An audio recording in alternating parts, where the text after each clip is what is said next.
સુરત માં civil medical college ખાતે doctor હર્ષ પંડ્યાના આપઘાત મામલે એક બાદ એક અનેક લોકોના જે નિવેદનો લેવામાં આવી રહ્યા છે। ગઈકાલે જે છે તે જે રેસિડેન્ટ તબીબો વિરુદ્ધ જે શંકાના દાયરામાં છે તે ચારેય જે રેસિડેન્ટ તબીબો છે તેઓના નિવેદનો લેવામાં આવ્યા હતા। આજે જે ડોક્ટર હર્ષ પંડ્યા જે છે તેમના પરિવારના પણ આજે નિવેદનો નોંધવામાં વડોદરા પોલીસ સ્ટેશન ખાતે આવી રહ્યા છે।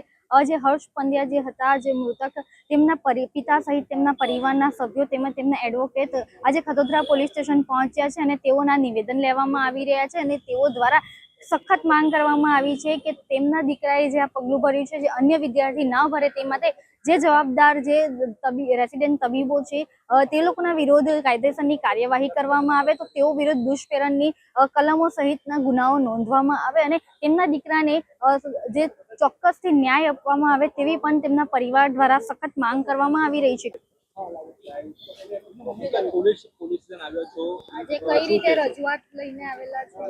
રજૂઆત એ કે અમારું સ્ટેટમેન્ટ બાકી હતું આ પ્રોસેસ પછી, બરોબર, એટલે રજૂઆત કરવા આવ્યા છે અને જે સ્ટેટમેન્ટ નોંધાઈએ છીએ આ રીતે જે કે પ્રમાણે।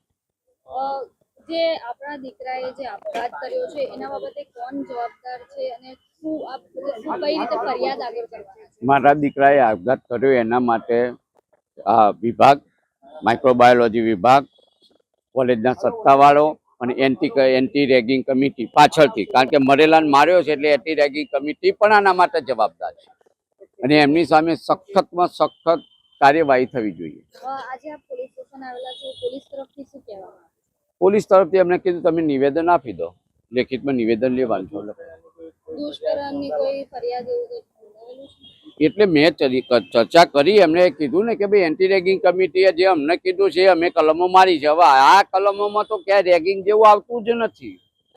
એટલે આખું એ રીતના છે કે ભાઈ રેગિંગ થયું છે, 9 બાળકોનું થયું, મારા બાળકનું થયું જ નથી, એને કોઈ ફરિયાદ આલી જ નથી, તો એટલે રેગિંગની કલમ એમાં નથી લાગતી। આ જ બહુ મેઇન વસ્તુ છે।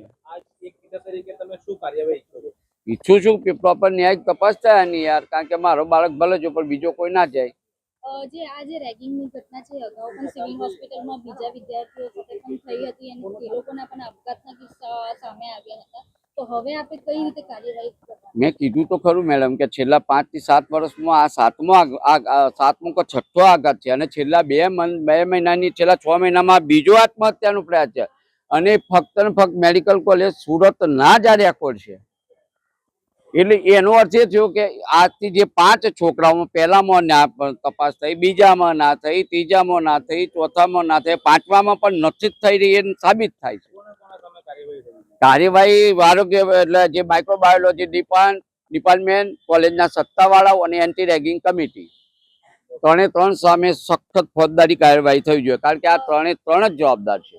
જે 4 રેસિડેન્ટ તબીબો વિરુદ્ધ જે અત્યારે શંકાના દાયરામાં તેઓ છે, તેઓ દ્વારા 2ના જે નિવેદન આપવામાં આવેલા છે, હજી બીજા 2ના બાકી છે અને એ લોકો એવું કહી રહ્યા છે કે આને અમે રેગિંગ નથી ગણાવતા। એ ભલે રેગિંગ ગણક ના કરે, વિદ્યાર્થીઓનો પ્રશ્ન છે, પણ આ જે એમને 6 મહિનાનું સસ્પેન્શન અને પેલા લોકોની શોકોજની કાર્યવાહી રોપી એ એન્ટી રેગિંગ કમિટીએ નક્કી કરેલો સજા છે। એટલે એ લોકો એમ ના કહી શકે કે અમે આરોપી નથી, અમે એમને સજા ફટકારી દીધી છે અને એમને દોષી ઠેરવી જ દીધા છે, એમાં કોઈ નવાઈ છે જ નહીં। કેમેરા પર્સન સાથે રશ્મિ રાણા, રફતાર।